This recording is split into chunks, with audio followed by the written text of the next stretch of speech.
Hi, everybody. So this is going to be our first lesson for Unit 4, and it's about the Roaring Twenties. We're going to be looking at the political and the economic side of the era. So let's get started. The very first thing that we're going to be looking at is the political side. So we're going to be looking at the presidents during that period. So there are three presidents that we'll have during the 1920s.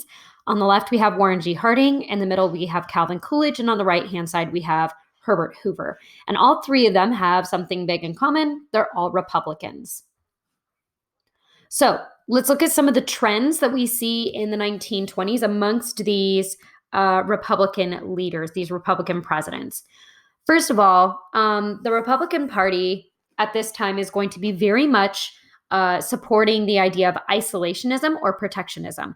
Following World War I, they have made a point of trying to stay out of international affairs. They don't want to get dragged into any other nation's business. So we're going to see all three of those presidents following that same idea. We also are going to see that they all support laissez-faire economics. And we've discussed before that laissez-faire means hands off. So the government is taking its hands off of business. And this is going to allow business to stretch and expand and do things that it wasn't able to do under certain types of regulations. But as we've also found, the dangerous side of that is that if completely unchecked, these businesses can do things that are unfair, unethical, or sometimes just downright dangerous. We also are going to see that they are looking to remove the antitrust laws. This goes hand in hand with laissez-faire economics. They want to remove any of the barriers for businesses to be able to do what they need to do in order to expand. We also are going to see that they are supportive of high tariffs. So a tariff, as a reminder, is a tax on a foreign good. So this means that it's more expensive to buy things from other countries, less expensive to buy American goods. And the idea is to encourage American business. And, excuse me, that's really great for industrialists and for people who own businesses. It's not great for farmers, though. And we're also going to see that labor unions do struggle. So even though people may not be being treated the way that they want to be treated, have the time off that they want, or whatever, labor unions are going to struggle because overall, the number one, the Republican Party does not support labor unions. During this period of time, they see labor unions as a barrier to strong businesses, but also overall the times are good. So people don't really feel as much of a need to join a labor union because they don't need that protection. And finally, we're going to see that these Republican presidents are going to be focused a lot on tax cuts, making sure that the American people have more money in their pockets with the idea that they will then spend that money in the economy. So starting off with Warren G. Harding. Warren G. Harding, when he runs for president, is running on this policy of a return to, quote, normalcy. So what's normal? Well, it's whatever happened in America prior to World War I. Obviously, World War I was anything but normal, anything but, the way things have normally been done and the way that we have generally operated. And so he says, well, we need to get back to the way things used to be. What that's going to look like is much of what I just explained, that there's going to be lower taxes, there's going to be fewer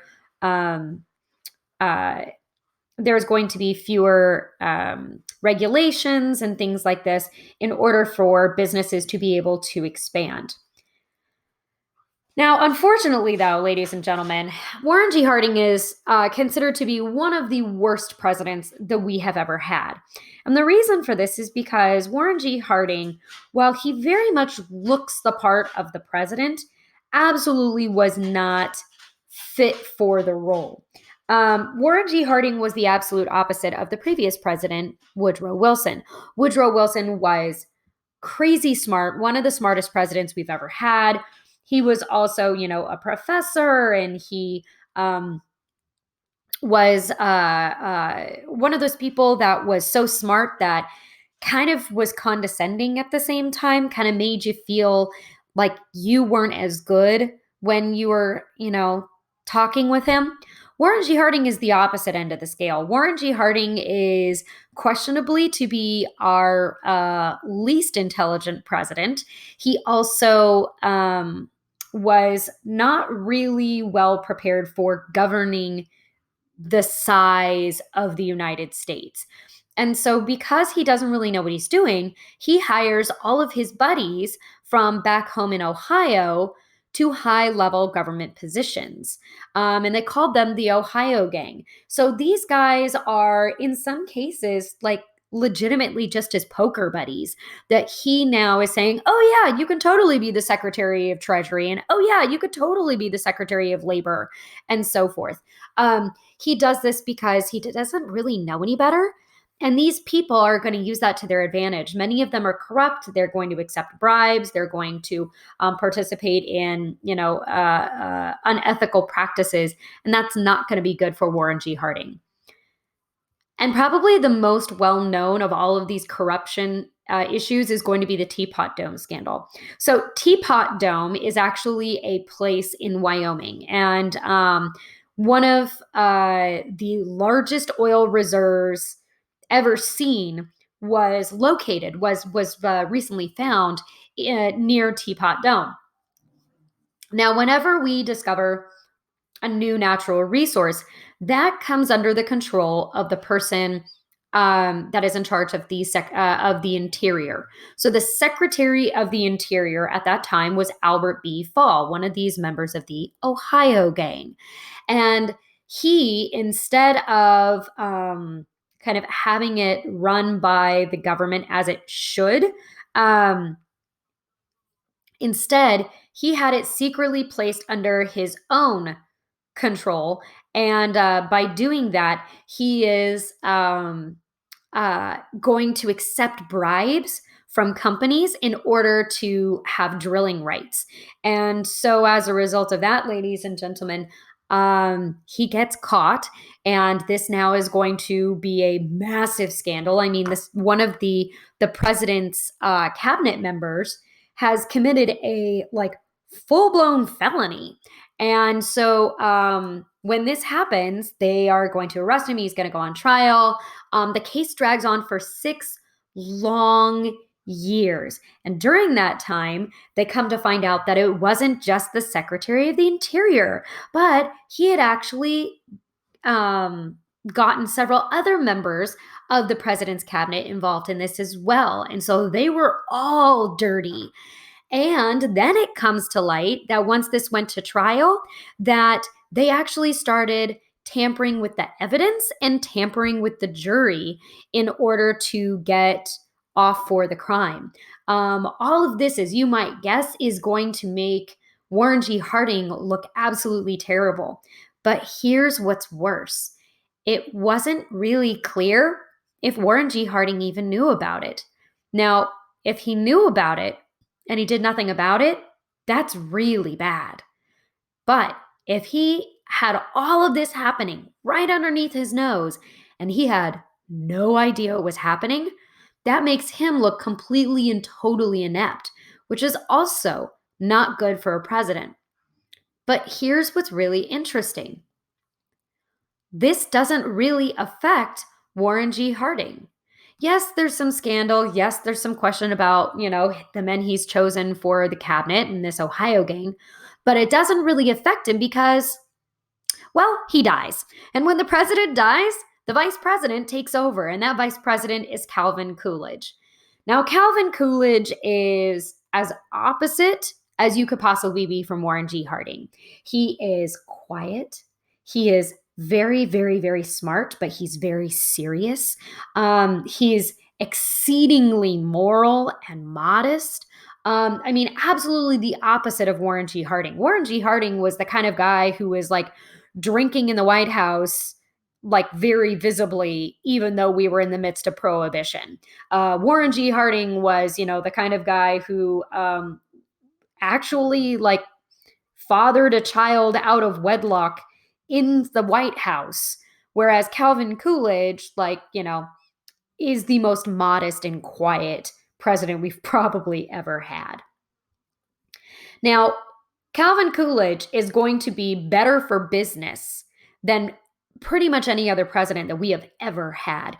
And the economy is going to boom during this period of time. But the one group of people it's not going to help is going to be farmers. And here's the reason why.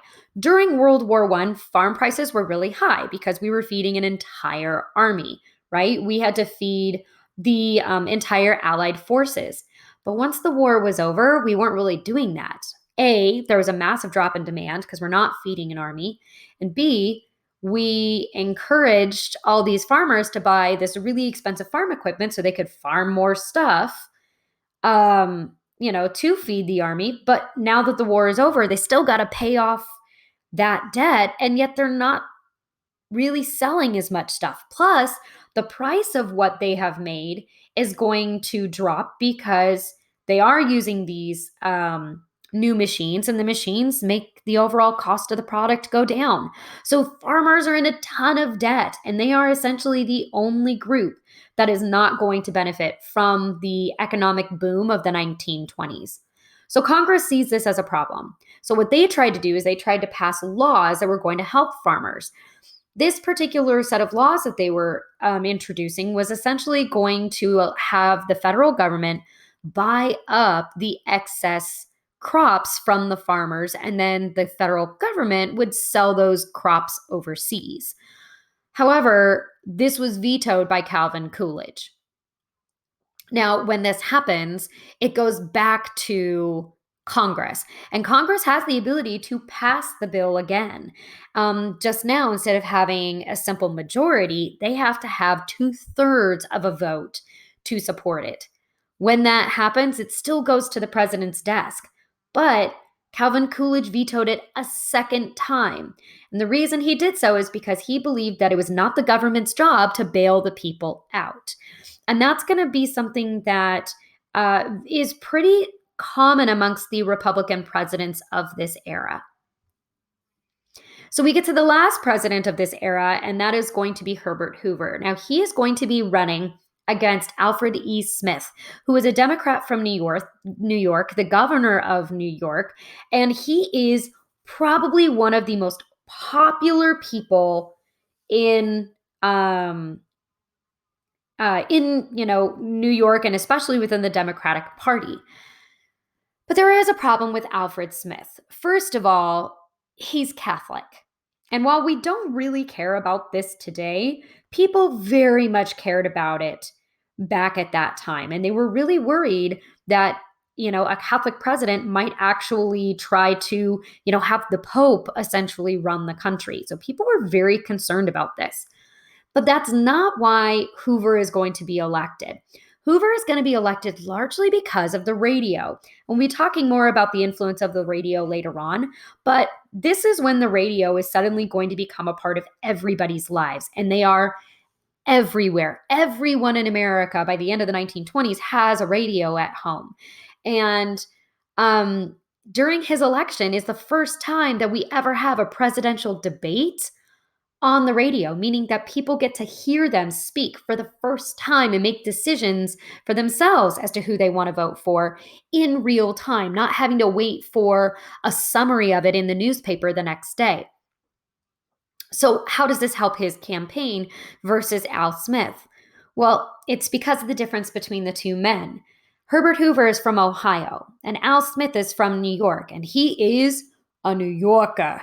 And so Al Smith has got this thick New York accent. It's real grating. It's just aggressive kind of sounding New York accent versus Herbert Hoover, who doesn't have an accent. And so people who lived across the country really got turned off by Al Smith's, by his voice. And so what that shows us is that we as Americans are actually very much influenced by the way a president sounds, who sounds presidential, as much as who actually has good ideas. The other thing is that his party, the Republican Party, is going to say, look, you've had 2 Republican presidents so far this decade, and things have been going really, really well. So you might as well vote for us again. And they promise that if you vote for them, there's going to be a chicken in every pot and a car in every garage. So essentially, that's meaning that everybody's going to have enough to eat and everybody's going to have this prosperous life, enough to be able to buy their own car. He is also individually going to be running with a platform of rugged individualism. He basically says that America was built by strong and self sufficient and independent people. And um, that's what made this country great. That's what helped build America and give us the character that we have. And if we become a country where everybody's looking for the government to solve their problems, well, by gum, then we're not really those self sufficient people anymore, are we? And overall, the American people really responded to this idea. They believed that he was right. However, ladies and gentlemen, I also want to point out that these are going to be the same ideals that are going to cause some serious problems at the end of this decade. So, with that said, you can see on the map here that he has the largest electoral victory in American history up to that point. We are going to have even larger victories after this time, but in the 1920s, I mean, he won, as you can see, most of the country. So the next topic we're looking at is the economics of the 1920s and making the Roaring Twenties roar. And that's why they're called the Roaring Twenties, is because the economy has this massive boom. So why and how does this happen? First of all, this economic boom is going to come from a wage increase. People's wages are going to jump 22%. I just want you guys to think about like how much that would be, right? So today's minimum wage is like $11 an hour, $12 an hour. That would be like making nearly $15 an hour. That's a huge impact. That's a huge jump. And that means, how much more are you going to be able to do with that extra money? Are you going to save it? No, people are terrible at saving money. Now that they have more in their pocket, they want to spend it. And what are they going to spend it on? They're not going to spend it on their necessities. They're going to spend it on things they want to do. Going to the movies, buying new clothes, going out to eat, going and listening to music out at, one of the clubs. That right there is what people were spending their time and their money on. The other thing that's going to happen is that the work hours and work days is going to decrease. Now, why that's significant is because you're working fewer hours, but you're getting paid more, which means you have more time and more money for entertainment. And finally, Americans are getting a vacation for the very first time. Prior to this, if you wanted to take a vacation, you're essentially just saying, I'm not going to work for a while, which means they're probably going to fire you, which means you don't have any money. So nobody went on vacation. But now your bosses are actually giving you vacation time. You actually are given this opportunity to go and rest and relax. And people use that opportunity to kind of get out of town. And so all of these things are going to help boost the economy. Plus, all the new technologies that come out at this time, those things hand in hand are going to cause this period to be known as the Roaring Twenties. Part of the other reason is going to be because of a shift in the tax plan of the time. And that is all going to be due to the man that you see right now. And his name is Andrew Mellon, one of the wealthiest men in all of America's history. Andrew Mellon and his brother made obscene amounts of money in the railroad industry as well as in stocks and things of that nature. And so Warren G. Harding is actually going to name him as the Secretary of the Treasury in the beginning of the 1920s. He's going to be so good at his job that when Warren G. Harding dies and Calvin Coolidge takes over, he keeps him on. And he's going to be so good at his job that when Coolidge leaves and Herbert Hoover is elected, he brings him on too. This one guy is the Secretary of the Treasury for the entirety of the 1920s. So his philosophy on money shapes that entire decade. And for him, he believed that if the government wanted to be successful, they had to start operating like a business. They can't spend more than they make. They can't, uh, you know, uh, rely on, futures or anything like that, but rather they needed to be, realistic and, penny pinch in certain times and, spend during other times and so forth. So, one of the things that he came up with is going to be known as supply side economics. It's also known as trickle down economics. So, it's kind of a complex idea, so I'm going to try and break it down for you as easy as I can. This plan means that everybody is going to get tax cuts. Now, that means that everybody is going to be having more money in their pocket. And the idea is that they're going to spend it. But the people that get the largest tax cuts are the very, very wealthiest. The idea being is that if I have a tax cut and I have maybe an extra $100 in my pocket, I'm not going to be buying that much. And it's really not going to impact the economy that much. But if somebody like Bill Gates gets a big tax cut and he now has a few extra $1 billion in his pocket, he can do a lot more for the economy. And what they're hoping they're going to do is then invest that disposable income into the United States economy, invest it into other businesses, help them build up, buy products, especially luxury items that bring in more money to the economy, et cetera, et cetera. And then by doing that, those businesses have more money so they can expand and those businesses can hire more people and those people can get pay raises. And so the idea is that this now trickles down to the lowest classes. And those people also have more disposable income. They spend their extra money. And all of this means that the government has more money to allow them to tax on. You're making more money in your job, they can have a higher income tax. You're spending more money in the economy, they can have a higher sales tax, and so forth. And so the idea is that it not only trickles down through the classes, but it also trickles down and then back up to the top again by making sure the money gets to the government. Great idea, except it doesn't work. This idea, unfortunately, relies on one key element. And that key element, ladies and gentlemen, is this part right here, the invest and spend extra money part. So,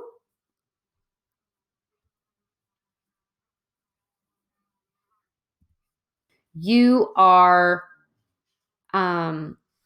you're savvy, you're business savvy, you know how things are supposed to work. And so, what that means is you are well aware of the best way to invest your money to make more money. And that's where our problem lies. Because when somebody who has an obscene amount of money now gets this tax cut, the idea that they're supposed to invest it is great. But they're going to invest it where they want to invest it and where it's going to make them the most money. So, let's think about this. We know, as we learned in our last unit, that Germany is a hot mess right now. Their economy is a hot mess right now. And if you're a savvy business person and you know that they need businesses to be built and to be funded, you can make a pretty big bang for your buck out there. You can make money in America, but you can make a lot more if you invest in Germany. And so that's what they start doing.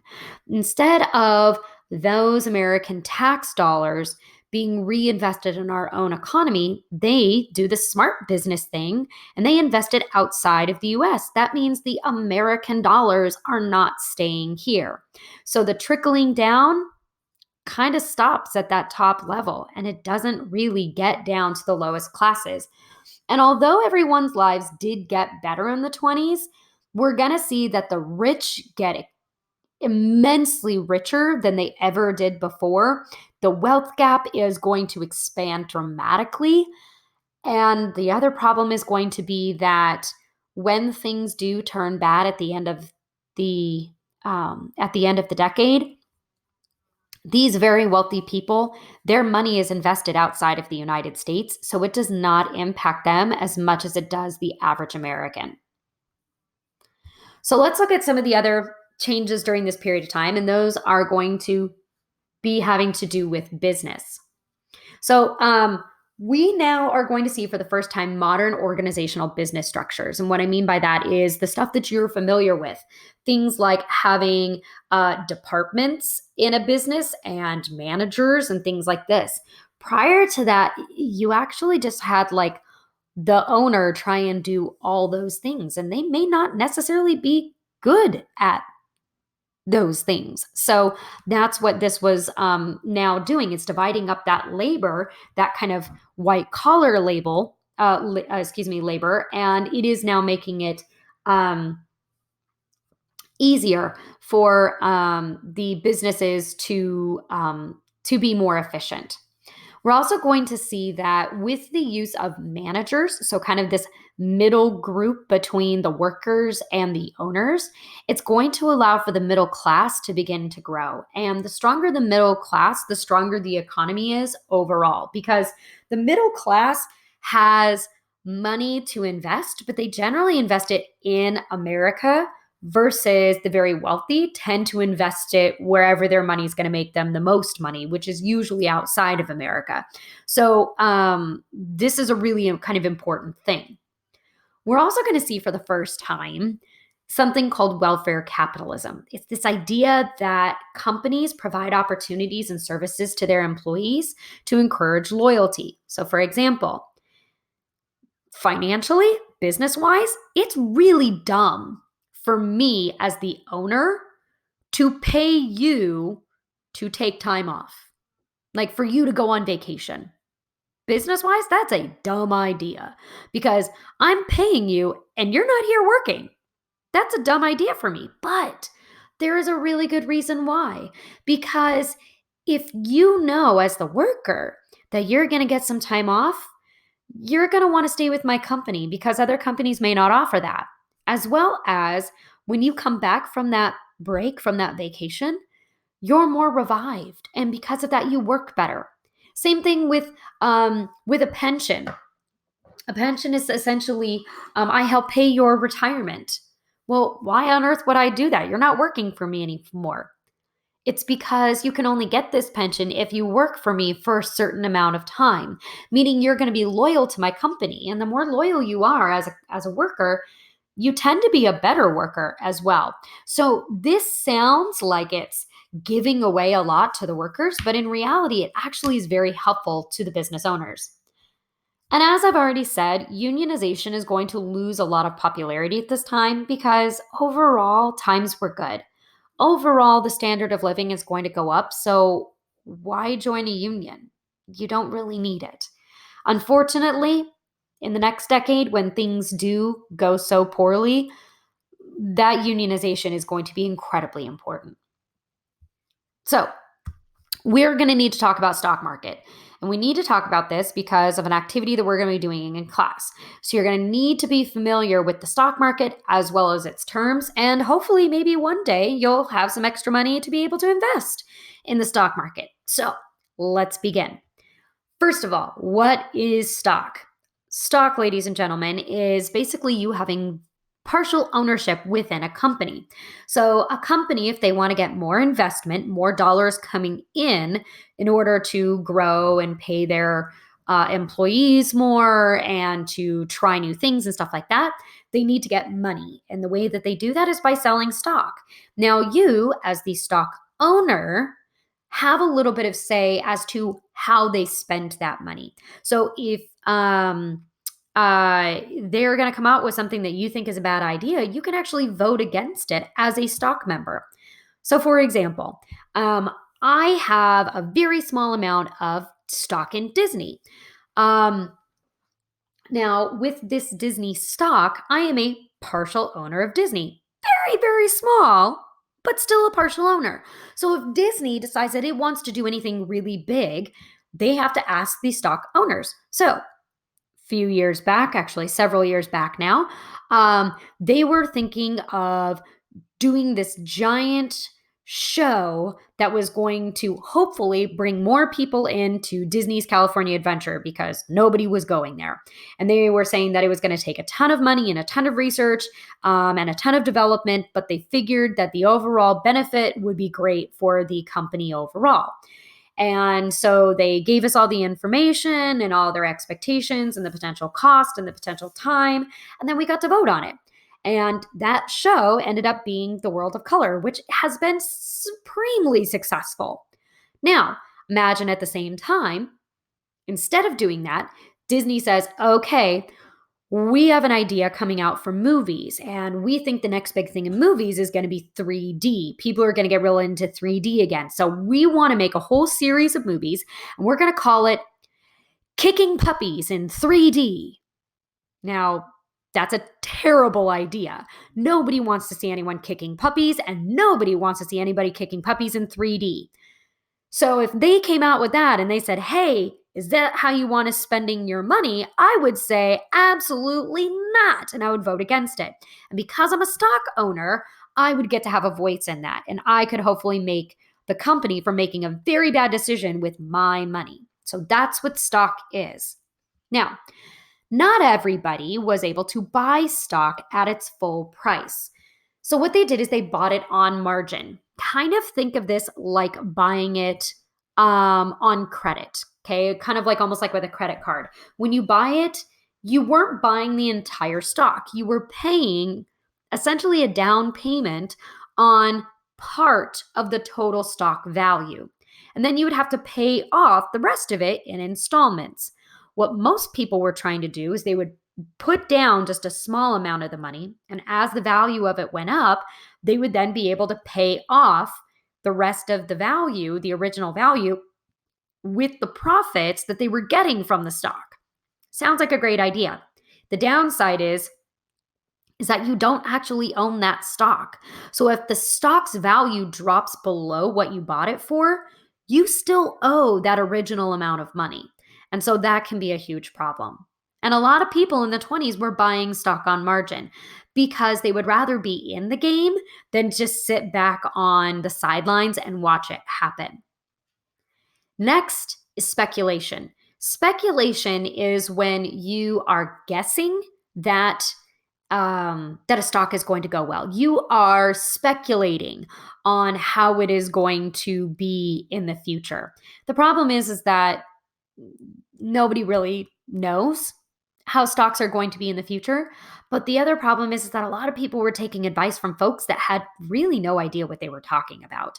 And so there was so much speculation on the stock market in the 1920s that the stock market was being valued at something that it really didn't actually have the value of. So I'll give you a perfect modern example. Anything by Supreme is not really worth any more than anything else of that exact same thing. So just because it's a hydro flask that then has Supreme written on the side, it's still a hydro flask. But because people think it has more value because it says Supreme on it, suddenly people are willing to pay 2, 3, 5, 10 times as much to get that same hydro flask. That's speculation. Because eventually, when Supreme is no longer really that interesting, the value of that hydro flask is going to be back at the value of every other hydro flask.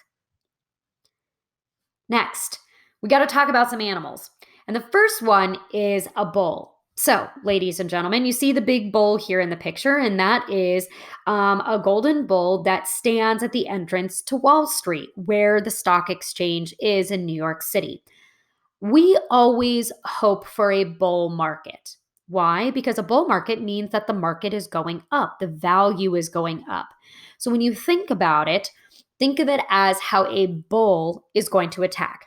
It lowers its horns, rushes at its enemy, stabs it with the horns, but then what it does is it throws it up and over its back. That's how they attack. So that's what you want to kind of think about, is that that's swooping upward like you see in a bull attack.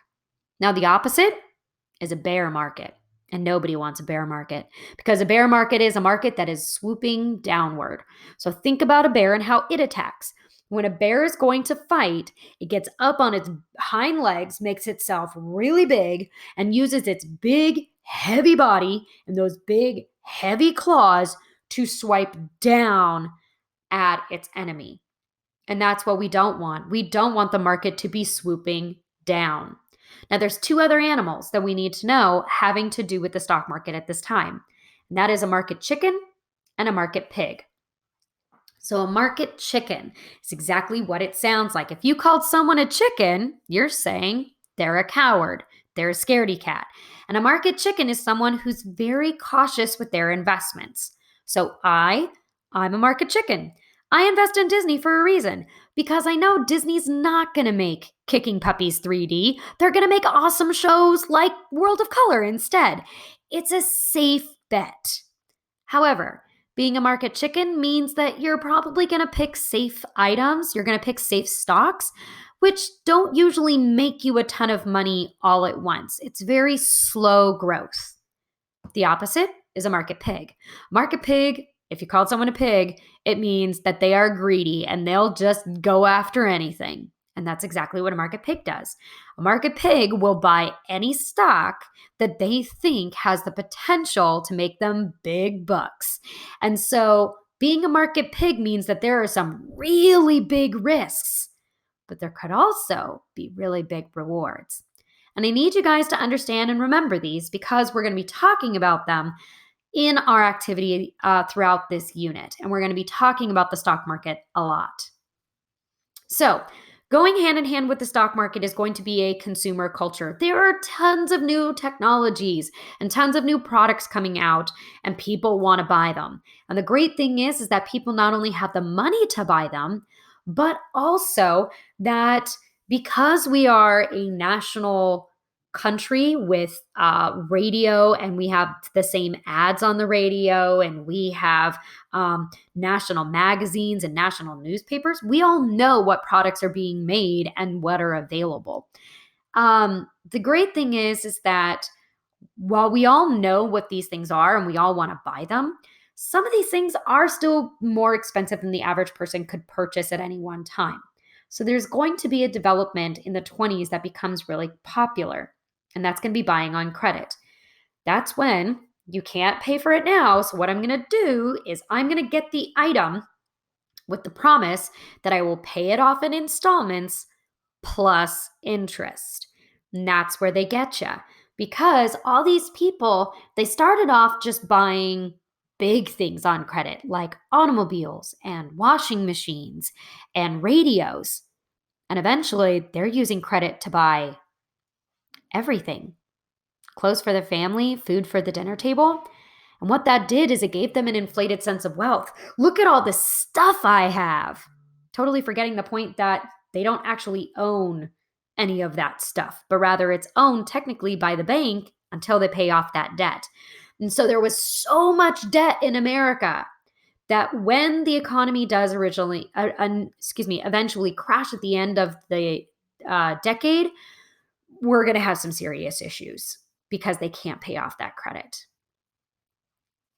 And the final thing, ladies and gentlemen, good news for everyone.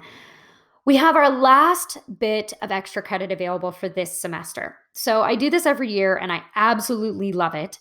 It is the historical holiday extra credit. So in this, you get to pick either a historical figure or an event that we have studied this semester. So it has to be U.S. history, has to be something that we have studied. And what you can do is you can make any kind of holiday decoration. It can be an ornament. It can be a table decoration. It can be just about anything. I will show you guys and have examples out when we come back from our Thanksgiving break. But you guys are going to have the opportunity to make a historical holiday ornament or decoration, and then you just answer those 4 quick little questions on a separate piece of paper. You'll turn it in with your decoration, and you can earn up to 20 points extra credit. This is due the Thursday or Friday, whichever day I see you, right before our final exam week. And I think it's a great opportunity for you guys to show not only what you've learned, but also kind of do it in a fun and creative way. And hopefully, you guys take advantage of it. So that's it for this particular lesson, and I will see you guys next time.